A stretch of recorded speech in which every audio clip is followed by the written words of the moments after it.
going to the second Haiti mission trip. We're going to work with kids. So, well, we're going to run a VBS for the kids in an orphanage, right? Yeah. And teaching them English and stuff. I don't really know Haitian, but we'll work on it. And just service projects, I think, around there and getting used to the Haiti culture. I expect to see, well, obviously not like paved roads or plumbing or really nice houses. I expect to see a lot of kids just running around, like, I don't really know, just, it's definitely not going to be like here at all. It'll be probably the exact opposite. I don't know, I'm just nervous to be somewhere where it's completely different from what everyone is used to. But I'm excited for it, so. The AC is going to be big because we run that from like May to September in my house, so I don't know, that's going to be hard, but I'm just excited to see how far I can push myself, pretty much. Push the limits. Because we live a pretty comfortable life here, so.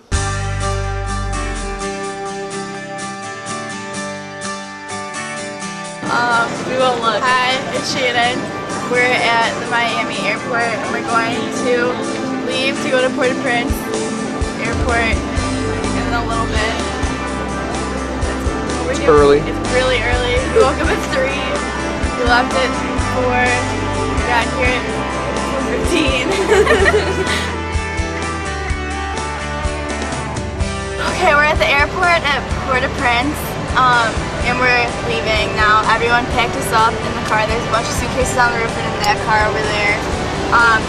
Gary is our driver up there. Hey Gary, say hello! And Leonel greeted us when we got here, so that was cool. Now we're gonna go. Here we go. All right. Program set up that if we're gonna make money, we split it. Yeah. We're sitting in a stoplight and all these kids would just come up and start like banging on their windows and like pointing at us, like waving. Hi! Oh my gosh. Oh my god. Oh my god. This is so weird. Oh, what are you doing? I think the craziest thing is like how many people there are and how crammed they are into like little spaces and how they seriously like get this close to the car when they're walking. And they just sell, like, they have like little shacks built out of like sticks and like pieces of wood or like a tarp, and they just sell stuff under it. Like it's like anything that you could ever find, they sell here. And it's interesting, like how they sell it. Their houses are like torn apart. It looks like there was a war here, but it's just how they live. And you think it'll get better at some point, but it's just been the same thing the whole 4 hours we've been in this car. So, and every once in a while there's like a big marketplace. It's just kind of like what we're going through now, but not as bad as it has been. How does it compare to home? It's incomparable. Like, I don't know, there's 3 people that like riding a motorcycle at once. And it's like a taxi, like they just hop on the back. And then they also have these like big like pickup trucks that they make like benches out of in the back, and people seriously pile on top of each other getting in the taxi. Like, it's nuts.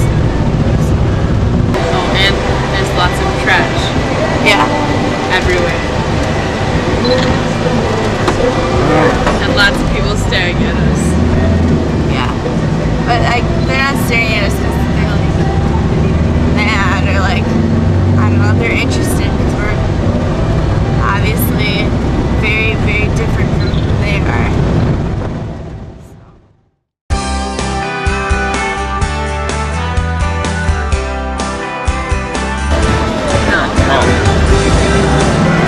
That's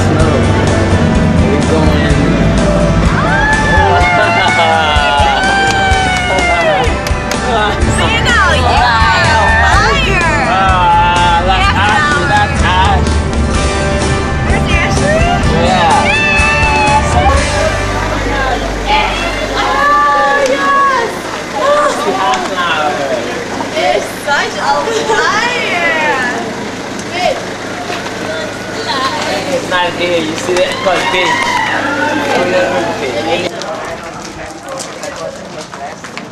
Yeah. Did you buy anything good? Well, what did I say here?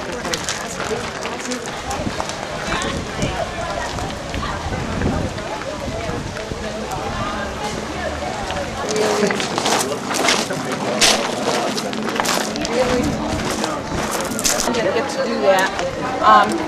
And there's a few things I want to tell you up there. But you'll see some of the children, especially that little girl that's playing hopscotch right now. Her hair is really reddish. That's one of the signs of malnutrition.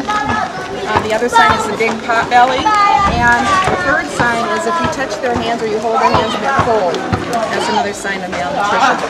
It's not unusual in this neighborhood that we go back to.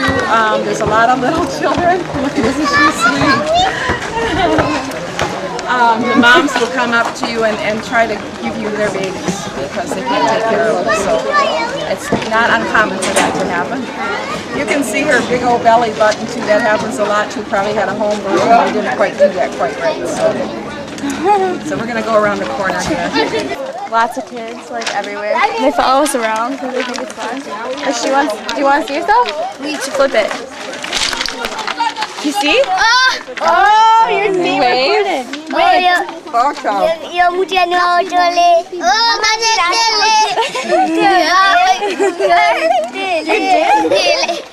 First came here, there was no houses built here, but it's a cheap place to build. But the problem is when it floods, they all have to leave their home. And one here, it came up this high, and you can see where the wall has collapsed along the way, including behind the boys' orphanage. And so the boys' orphanage is only a temporary solution to our situation. Every time it rains, we have to bring them to the guest house. The kids sleep at the guest house until the rain passes. You can see during the flood time, sometimes there's cows and refrigerators and people that float out to the ocean. And so this area is not really the best place to have an orphanage. So that's why we're looking at having a new campus that will have both the boys and the girls on it. Okay, well, today when we got to Les Cayes into the orphanage, we walked in and all the kids immediately were just like staring at us and like laughing because they think that we're funny. And we just walked around for a while, and then we ate dinner and we had spaghetti, which was like surprising because the people here don't really get food. So we got like a pretty good meal. And then after that, we went over to the boys' orphanage.